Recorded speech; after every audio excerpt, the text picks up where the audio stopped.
స్ట్రైట్గా వాళ్ళు ఎవరు కలుసున్నారు, ఎలా గెలిచారు, వీటన్నిటి గురించి మేము ఎక్కడ మాట్లాడాలి. ఎలా గెలిచారు అంటే వాళ్ళు కలవడం వల్లనే గెలవలేదు అని మీరు ఏదో చెప్తున్నారు కదా. ఎలా గెలిచారు అన్నదాన్ని నేను అండర్లైన్ చేసుకుని అడుగుతున్నాను. ఖచ్చితంగా ఈవీఎంల మీద కూడా అనుమానం ఉందని అనేక సందర్భాల్లో చెప్పాం కదా. మీరు క్విక్ ఆన్సర్ అంటున్నారు కాబట్టి నేను చెప్తున్నా. మీరు గెలిచారు. అవును, నేను 40,000తో గెలవాల్సిన వాడిని 6,000తో గెలిచాను. 6,000తో గెలిచారు. ఎస్, అంటే ఏదో జరిగింది, ఖచ్చితంగా జరిగింది.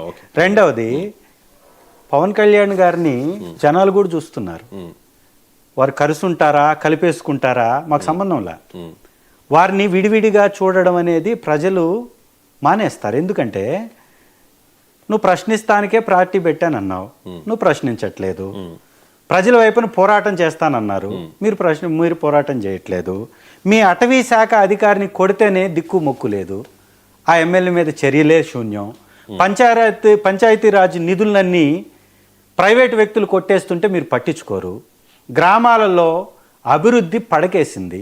ఇవన్నీ చూసినటువంటి ప్రజలు పవన్ కళ్యాణ్ గారిని ఒక డిఫరెంట్ నాయకుడిగా చూడడం మానేస్తారు అనేది మాత్రం వాస్తవం.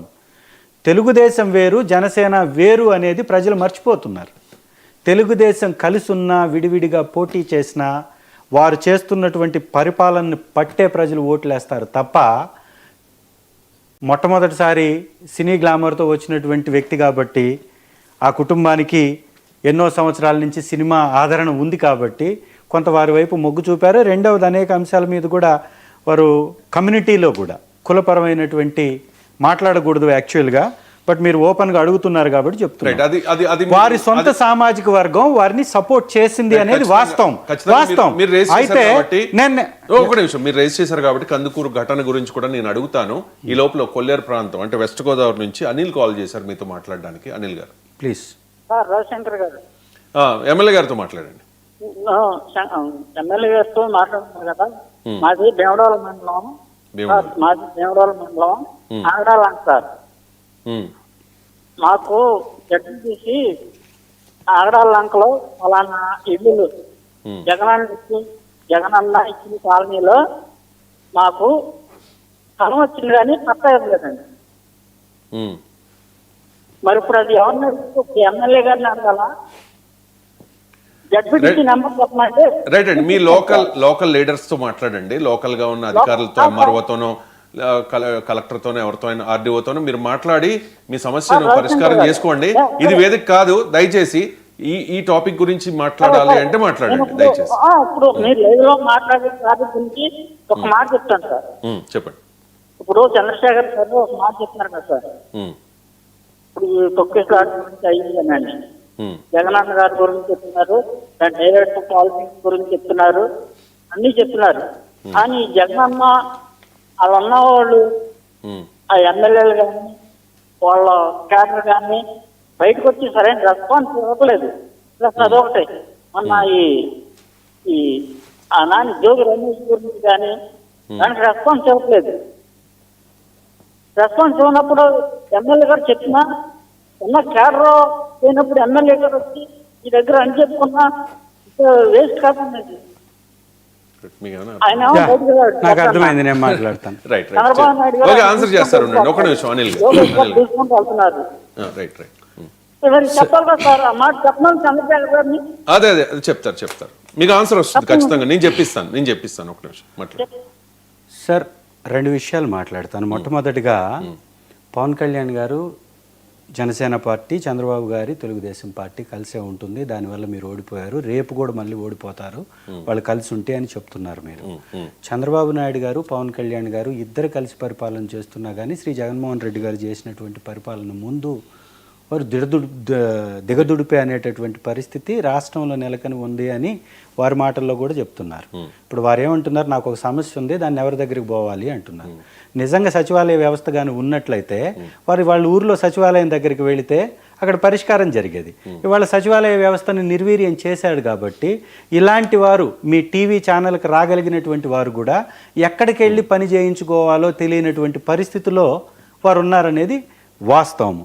రెండవది, మేము అధికారం కోల్పోయినా కూడా 16 నెలల నుంచి ఒక పవర్ విషయంలో, కరెంటు ఛార్జీల మీద కానీ, రైతుల మద్దతు ధర మీద కానీ లేదా ఈ రాష్ట్రంలో జరుగుతున్నటువంటి ప్రైవేటీకరణ మీద కానీ ప్రతిపక్ష పాత్రను పోషిస్తూ బలంగా ప్రతి నెల ఒక కార్యక్రమానికి తగ్గకుండా మేము చేసుకుంటూ ముందుకు వెళుతూ ఉన్నాం. ప్రజల్లోనే మేము ఉన్నాం. కానీ గతంలో తెలుగుదేశం పార్టీ ఒక్క నిమిషం ప్రజలు మీతో అది కూడా చెప్తా. గతంలో చంద్రబాబు నాయుడు గారు 2019లో ఓడిపోయిన తర్వాత పవన్ కళ్యాణ్ గారు కానీ చంద్రబాబు నాయుడు గారు కానీ లోకేష్ గారు కానీ హైదరాబాద్కే పరిమితం అయ్యారు తప్ప కరోనా ఉన్నా కూడా బయటికి రాలా. మేము బయట తిరుగుతున్నా కూడా మా మీద నిందలు వేస్తూ ఉంటారు.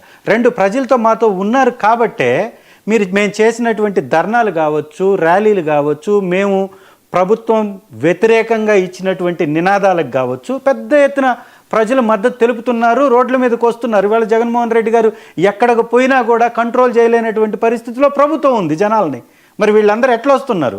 అధికారం లేదు, మంచి చేశారు కాబట్టే ప్రభుత్వం ఎన్ని అడ్డంకులు సృష్టించినా, ఎన్ని కేసులు పెట్టినా, సోషల్ మీడియా వాళ్ళని విచ్చలవిడిగా అరెస్టు చేస్తున్నా, మా నాయకుల్ని పెద్ద ఎత్తున జైళ్ళలో పెడుతున్నా ఎక్కడ ప్రజాభిమానం తగ్గలేదే. జగన్మోహన్ రెడ్డి గారు వెళ్ళేటటువంటి ఏ ఒక్క కార్యక్రమం కూడా జనాల తాకిడి పెరుగుతూ ఉంది తప్ప తగ్గలేదు కదా. ఇదే ప్రజలు మా వైపున ఉన్నారని చెప్పడానికి ఇంకా పెద్ద ఉదాహరణ. రెండవది పవన్ కళ్యాణ్ గారి గురించి. పవన్ కళ్యాణ్ గారిని నాయుడు సామాజిక వర్గం, కాపు సామాజిక వర్గం వారి కమ్యూనిటీలో వచ్చినటువంటి ఒక నాయకుడిగా వారిని ఆదరించారు. బట్ ఆ కాపు సామాజిక వర్గానికి ఒరిగిందేంటి అనేది ప్రతి ఒక్కళ్ళు ప్రశ్నించుకుంటున్నారు. కందుకూరులో జరిగినటువంటి అమానవీయమైనటువంటి సంఘటన ఒకవైపు, శ్రీకాళహస్తిలో ఎంత పెద్ద ఎత్తున సపోర్ట్ చేసిందండి ఆ జనసేన ఇన్ఛార్జ్ పవన్ కళ్యాణ్ గారికి. ఇవాళ ఆవిడ కుటుంబం మీద తెలుగుదేశం నాయకులు కావాలనే ఒక పన్నాగం బన్ని వాళ్ళని హత్య కేసులో, మరి వాళ్ళు చేశారా చేయలేదా ఎవరు చేశారు అది కోర్టుల్లో ఉంది, అది చెప్తారు. కానీ దానికి కారణం ఏంటి? ఆ అబ్బాయి వదిలినటువంటి వీడియోలో ఏం చెప్పాడు? బొజ్జల సుధీర్ అనేటటువంటి వ్యక్తి నాకు డబ్బులు పంపించి నాతోటి ప్రైవేట్ వీడియోలు తీయమని చెప్పాడు, వాళ్ళు ఎక్కడెక్కడికి పోతున్నారో వివరాలు చెప్పమని చెప్పారు, ఎవరెవరిని కలుస్తున్నారో వివరాలు చెప్పమని చెప్పారు అని ఆ అబ్బాయి చనిపోకముందు వీడియో తీసింది బయటకు వచ్చింది కదా. పవన్ కళ్యాణ్ గారు దాని మీద ఏం స్పందించారండి? పోనీ 175 నియోజకవర్గాల్లో జనసేన జెండా పట్టుకున్నటువంటి వ్యక్తికి ఇవాళ ఏం లాభం జరిగిందండి? పోనీ జనసేన పార్టీ గురించి సపోర్ట్ చేసినటువంటి వారికి ఏం లాభం జరిగిందండి? తెలుగుదేశం నాయకులకి వంతపాడుతూ, చంద్రబాబు నాయుడు గారికి వంతపాడుతూ, కేవలం తన స్వార్థ రాజకీయం తప్ప తన ఫోటోలు ప్రభుత్వ కార్యాలయాల్లో పెట్టించుకోవటము తన రాజకీయ స్వార్థం కాకపోతే జనాలు కొరిగిందే ఉంది, లేదా జనసేన క్యాడర్ కొరిగిందే ఉంది. అది వారు చెప్పుకుంటే వాళ్ళ పార్టీ ఉంటుందా ఉండదా, కలుస్తుందా, కలిసే పోటీ చేస్తారా, కలిపేసుకుంటారా, వారు చెప్పుకుంటారు దానికి. రైట్ అండి, థ్యాంక్ యూ సో మచ్ అండి. తాడిపర్తి చంద్రశేఖర్ గారు, మీరు అదే కాన్ఫిడెన్స్ వ్యక్తం చేస్తూ ఉన్నారు. ఫస్ట్ టైం మీరు ఎమ్మెల్యే, సో ఎర్రగొండపాలెంలో మీ మార్క్ చూపిస్తాను అని మీరు చెబుతూ ఉన్న పరిస్థితి. సో దానికి మరి స్థానికంగా ఉన్న కూటమి నేతలు ఎంతవరకు సపోర్ట్ చేస్తూ ఉన్నారు అనేది చిన్న ఒక్కటి కంక్లూడ్ చేసే ముందు, అంటే ఓకేనా, బాగానే ఉందా? 100% ఎట్లా అంటారు? నో అక్కడ మీరు ఏదో చేద్దాం, మీరు ఎమ్మెల్యే నియోజకవర్గానికి మరి కూటమి నేతలు సపోర్ట్ చేయాలి కదా, మీకు పవర్ ఉందా అంటే ఖచ్చితంగా అక్కడ టీడీపీ ఇన్ఛార్జ్కే కదా పవర్ ఉండేది సార్. టీడీపీ ఇన్ఛార్జికి రాజ్యాంగ